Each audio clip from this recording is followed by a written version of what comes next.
have taken over this channel. We guide you through the darkness.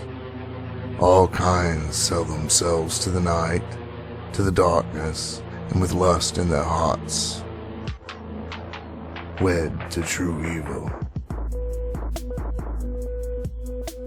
The Witch. The cowboy pulled his horse up short. The place was perfect.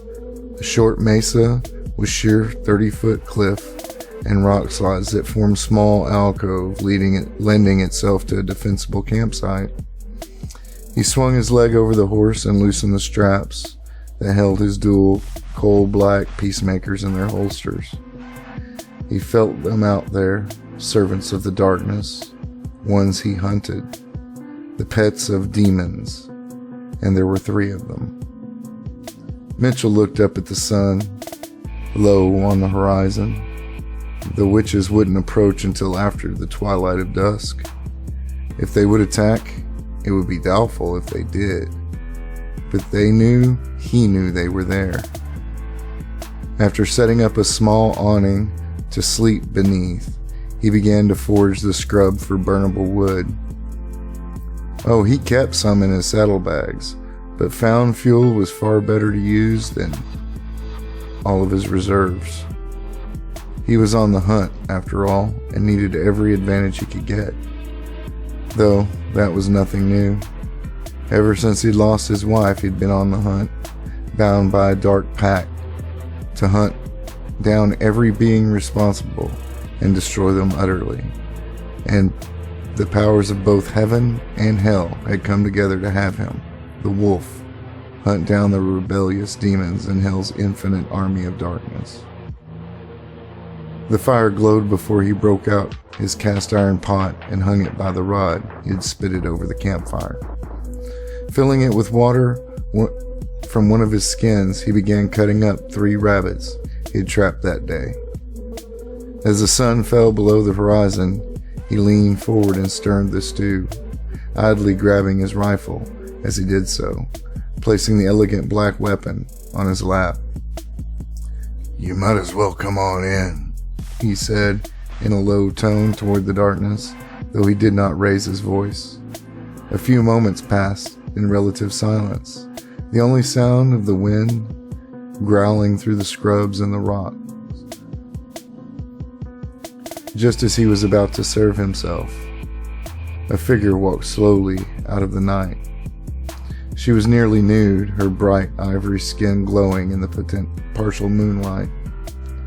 Her face and head was covered by some sort of mask made from an animal skull and the large horns of a curved goat. A mountain goat, which could have been from nowhere in this region. "It is strange to find a mortal man with manners out here in this new frontier," the voice came from the woman as she continued to slowly approach. The wolf grunted, the mantle of that hunter coming over Mitchell, taking over his instincts and actions. He held onto his logic and humanity with effort. The hunter wanted nothing more than to purge the earth of the slick, slimy darkness that permeated the woman who approached. "I have food," the wolf said, ladling a large helping onto his bowl, though he knew she would decline. The demon's pet was after other sustenance this night. "I can see." The woman's voice was light, amused. The wolf took a large bite of the steaming concoction and swallowed it down without change of expression, then raised his head to lock glowing red eyes with hers, the woman's, the witch's slitted eyes. "Come no further," the wolf growled, the mantle taking the man over just a bit further. The witch lifted her hands. "I have information for you." The wolf chuckled, neither amusement nor humor in the sound. "Why?" "My mother wishes you to have it, and has tasked me to give it to thee," the woman said, standing without any sign of emotion. "Your mother?" the wolf asked. "Or your coven elder, or your demon?" The woman shrugged as if the answer didn't matter. All 3 were the same to her. My mother, the one who birthed me into my new life. My leader, the one who taught me to take the power necessary to take what I want from the world, to punish. My demon goddess, who is our conduit to hell. She smiled behind her mask. And she is much, much more than all of that. The wolf nodded, looking back down at his bowl, the body of the man relaxing a bit, and he waited. Now wasn't the time. Another voice joined the first.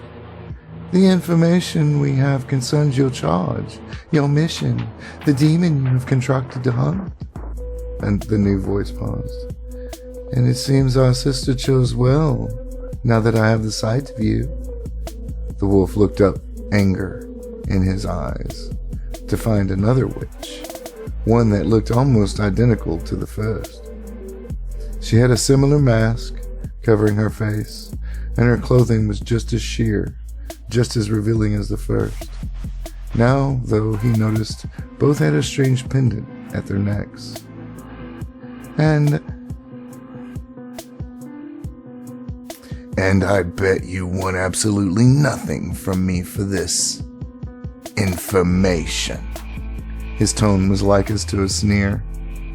To take down the demon and relieve my torment, to end my hunts, he asked.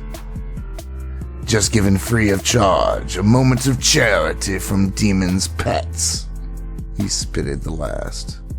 He looked back down and was silent, waiting for a few moments before taking another bite of his dinner.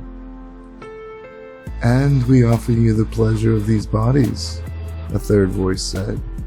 We offer only friendship, and no cost of any kind required other than your friendship in return. The wolf didn't look up.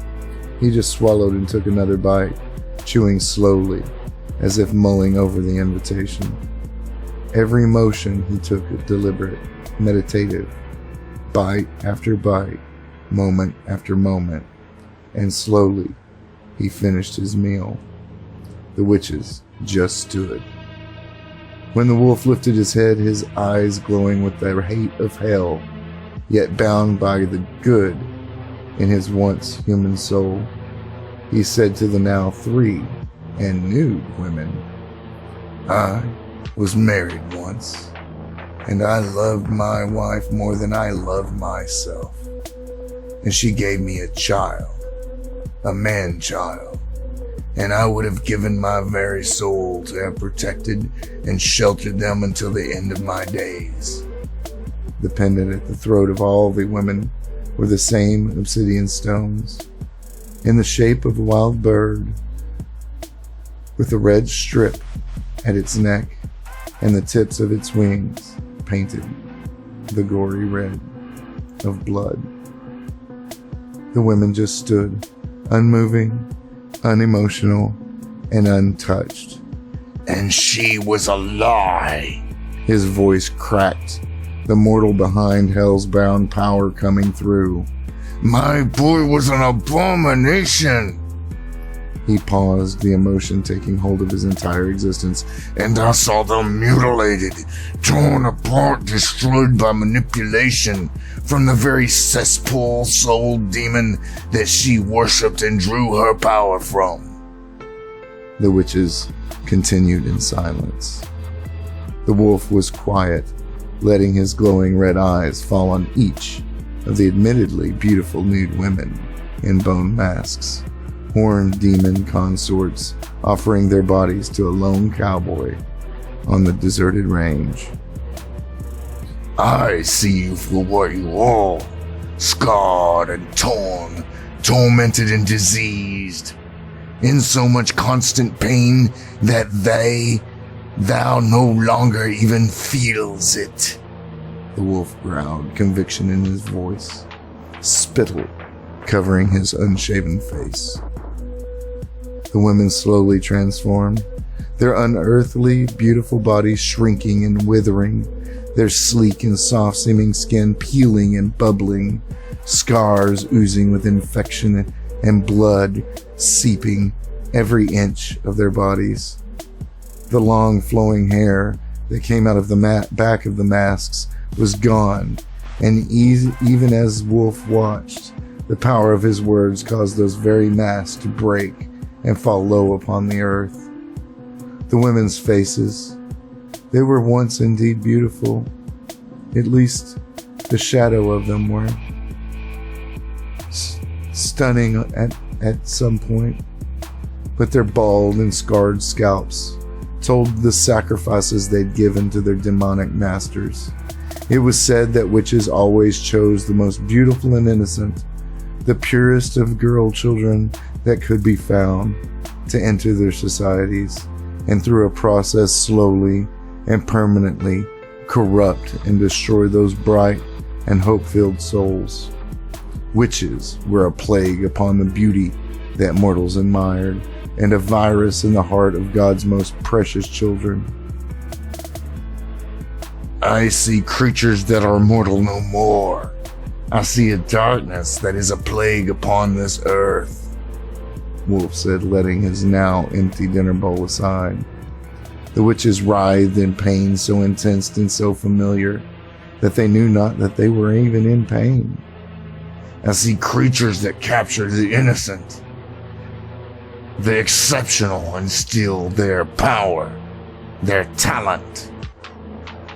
The witches began to snicker, maddeningly and involuntarily manic sound. And I see creatures that hang a man upside down and skin him alive to capture his power and the blood that drips from his skin. The innocent and purest girl children could possibly find, consume the blood of that good man, and take his talent and power for nothing more than a few years more upon this world. The wolf growled. That's when the witches understood. Their combined screech was something that should have paralyzed any mortal man. But Mitchell was no longer a mortal man. No longer a simple rancher with a young wife and child. This was a man that was now the hunter, the loner, Lucifer's wolf. And it affected his aim not at all, as 2 gunshots rang out. Red fire hit the witches on either side of the 3. Once it struck the deformed and crooked beings that were once beautiful women, it grew in brightness until, almost white hot, it began to devouring the witches' bodies, eating away until they were no more than wisps upon the light wind. The last witch wail died upon her lips as she stared dumbfounded at the man before her. Tell your mother, Lucifer's wolf growled, that I am coming. Once this demon goes down beneath my foot, I am coming for her, for you, and your entire coven, and I will burn out the blight, root and stem. The witch began to turn away, thinking she was being let go, when a 3rd bullet hit her in the side of her head, this one from the black rifle the man had set aside earlier. In much the same way, the projectile caused what looked like a chain reaction, melting and eating away at the form until there was nothing more than vapor upon the light wind. On second thought, the wolf said, fully in control now, I'll just tell her when I get there. He cleared the spent cartridge from his rifle and called out into the night. I'm coming, you bitch. And just after I take care of this so-called demon werewolf, I'll come for you, and I'll bring the wrath of hell with me. You hear? The wrath of hell's coming with me. And so, the light has another warrior, one that leaves no enemies at his back. We release this channel back to you until the night falls again. Nox Minute. Fear the night.